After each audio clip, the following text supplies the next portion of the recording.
รอปะโอ้ยฮะ มันร่ำแห้ง ครับถือมาเบิ้งเด้อจมให้ฟังนะมือนี่ลีเห็นกันเอาให้เลยป้าโจ้ยังคือใหญ่แท้สาวแหล่สงสัยเอาไม่เนี่ยไอ้ไหนๆค่อยสมัยก่อนนี่ใจเธอกำลังเรียงหามาแล้ว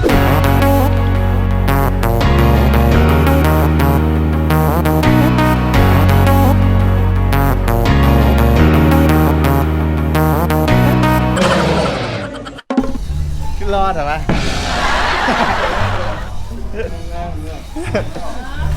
ยังก็ปรับรอเป็นบ่ตั้มปรับรอเป็นบ่รอปะโอ้เอาขนมให้เราอีกอันเนี่ยจะกินไปอันนั้นครับขายยาอยู่หันครับมันยังบ้านมัน เรือยนต์ไหน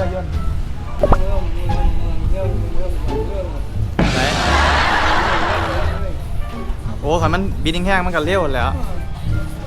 ยกล้อให้เหรอ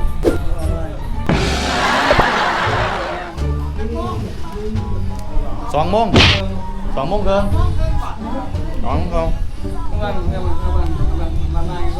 รับเขาตีแห้งเขามาเนี่ยครับโอเค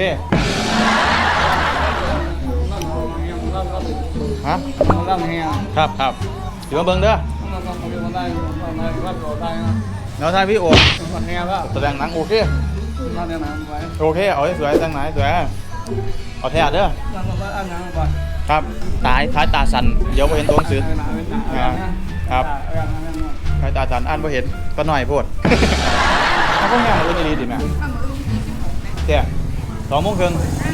ถึงมาถ่ายแล้วระวังมาถ่ายแล้วแต่งหนาสวยระวังมาอื่นแม่ต้องถ่ายวิดีโอให้เราเด้อแต่งหนาสวยนะเอาเข้าใจว่าฟังเรารู้เรื่องเปล่าจังดีเด้อหนึ่งแล้วมาเป็นกระเต้ยเรามักสไตล์นี่โลโซอินค่าเพลงอย่างดังอยู่ใส่โอ้เอาเบิ่งไงปรับแล้วมาสะสมอันเทปปรับแล้วมาสะสมเทปมือสุดยอดเลยปะเนี่ยเตอร์ซับไปกลับเจอกันมื้ออื่นเดี๋ยวมื้ออื่นมื้อนี้บ่มีอีหลีเด้อแต่งตัวงามเด้อโอเคถ้าปางแดงเลยแล้วว่ามื้ออื่นมาถ่ายคลิปให้เราเนี่ยอยากเงินอยู่จะเข้าเกียร์ไปจมให้ฟังนะมื้ออื่นนี่ลีเห็นกันเอาให้เลย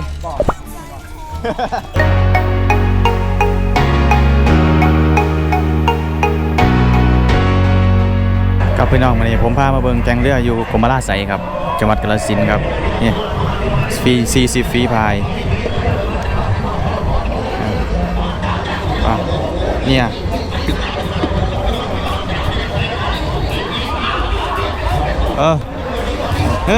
คือเบียดกันคือเบียดกัน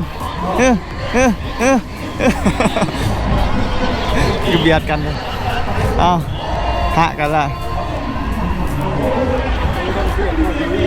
เบียดกันอ๋อสูสีโอ้ยเบิ่งบ่ออกเลย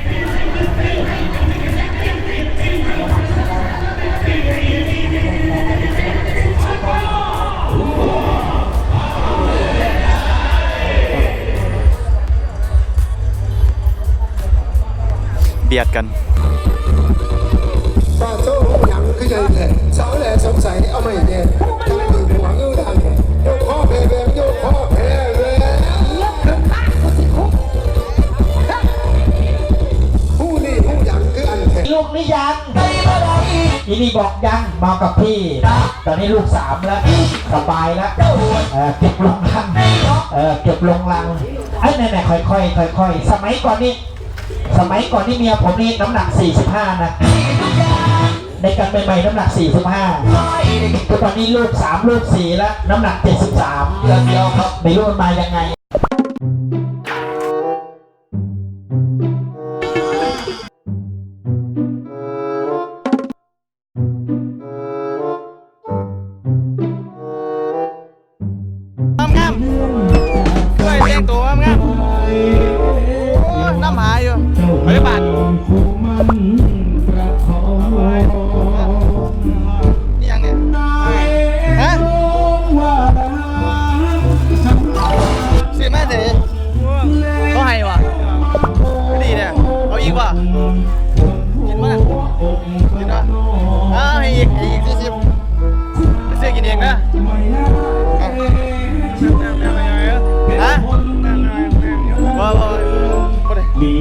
เสียงดังไปยินกันเลย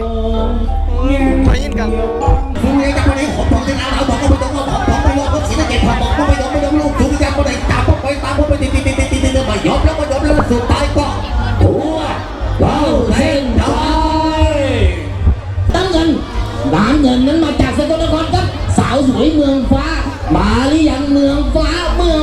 เบียดมาเบียด แม่พอดูว่ารับผิดชอบลูกน้ำแดงสักกับมาเพื่อต้นเต็มใส่กับมาเพื่อจัดข้อคู่นี่ตั้งแต่รองเท้าเจ้าแม่พอดูเงินก็ซักกันคือสาวสวยเมืองฟ้าสนิทไปไม่เอาตอนนี้สาวสวยตัวเพื่อแจ็คสนิทคู่กับสาวผมเจ้าแม่พอดูเงินเจ้าแม่พอดูเงินดังมาจากชลบุรีจากไทยแล้วก็มันจะสักตั้งหีบมาอย่างไรสักคนนครเมืองน้องหานของเราจะไม่ไงคู่กี่ทูตีเปลี่ยนพัดเปิดปั๊บแล้วสุดท้ายก็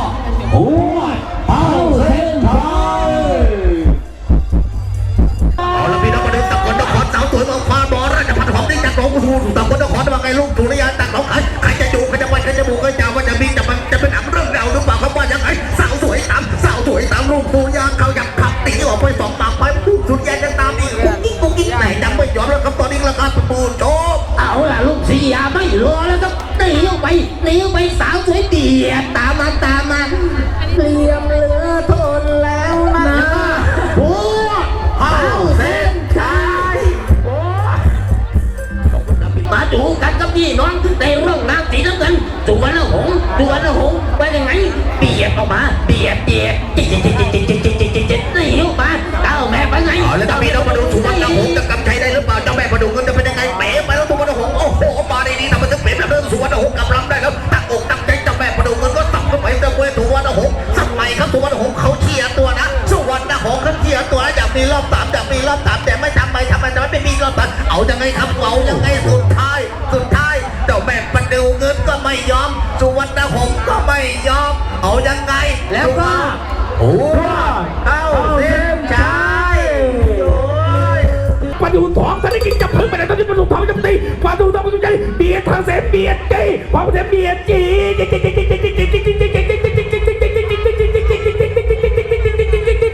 เข้ามาแล้วครับท่านผู้ชม เอาละพี่น้องนั่นได้กับไปได้คิดกับไปโดยสมบัติร้อยตัวมันจะแบ่งประตูทองก็ไม่ยอมไม่ตัดชนบนนี้กรมดังโคตรซับไผ่พอดพระกระเสมจะเดินทางมาจากบนจากโพขุนกับว่าอย่างไรโพขุนอยู่ไหนโพขุนอยู่นี่ตามไปเลยพอดพระกระเสมปวดปีบี้กี่เข้ามาแล้วสุดท้ายก็หัวเอาเส้นชัย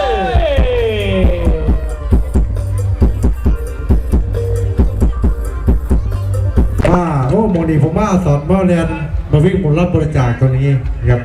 กับโมนีกับมา การตัดสินให้เรือ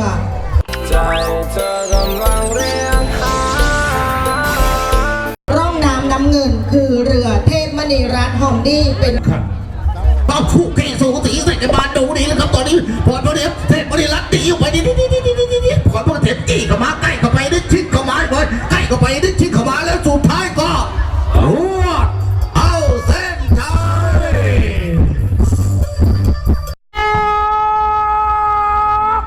มาแล้วจ้าเอาเลยครับพี่น้องชาวเดี๋ยวครับเรือตู้นี้ใส่กันมาไม่ได้บันเทิงเลยทีนี้ครับทีวันนี้มาดูสิว่า55ใบพายเป็นเรือเทพพิชิตชัยกับล่องน้ำสีแดงแต่แข่งไปสัมปสึกว่าใจกับเทพสมุทรเทพธรรมรัตน์พี่น้องจากนู่นเลยครับปทุมธานีไล่บนเลยดีกันมากลางลำเปล่าน้ำนิดน้ำน้อยแต่เราก็เต็มใจพายช่วงยาวเสานักน้ำทะลักแต่กระสันซาเท็นออกมาแล้วจ้าเอาละท่านผู้ชมกระทึกคือโขงปวดฟ้ามือดินแม่ฟ้าสถานดินสะเทือนขับเคลื่อนออกมาไม่แข็งธรรมดาแล้วไม่ธรรมดาแล้วพี่น้องจ๋าดูดีๆอาจจะมีแฮะว่ายังไงเทพธรรมรัตน์ว่ายังไงพยายามขยับนี่แล้วพยายามขยับเลยว่ายังไงท่านผู้ชมว่าไงเทพพิชิตชัยพยายามขยับจีออกมาติดแล้วจ้าเอาละครับท่านผู้ชมก็ยังไม่ต้องดูไม่ต้องพูดตอนนี้ขูดอยู่สิหัวต่างคนต่างเปลี่ยนต่างคนจังไม้เปลี่ยนตลอดไปแล้วเปลี่ยนพิชิตชัยเปลี่ยนประตูสีประมาณ21ก็จะที่ขูดอยู่สีเหลืองจากคนแล้วเปลี่ยนมาคนยืนสิอีกมันใครจะดีใครจะอยู่สุดท้ายก็พรวดเข้า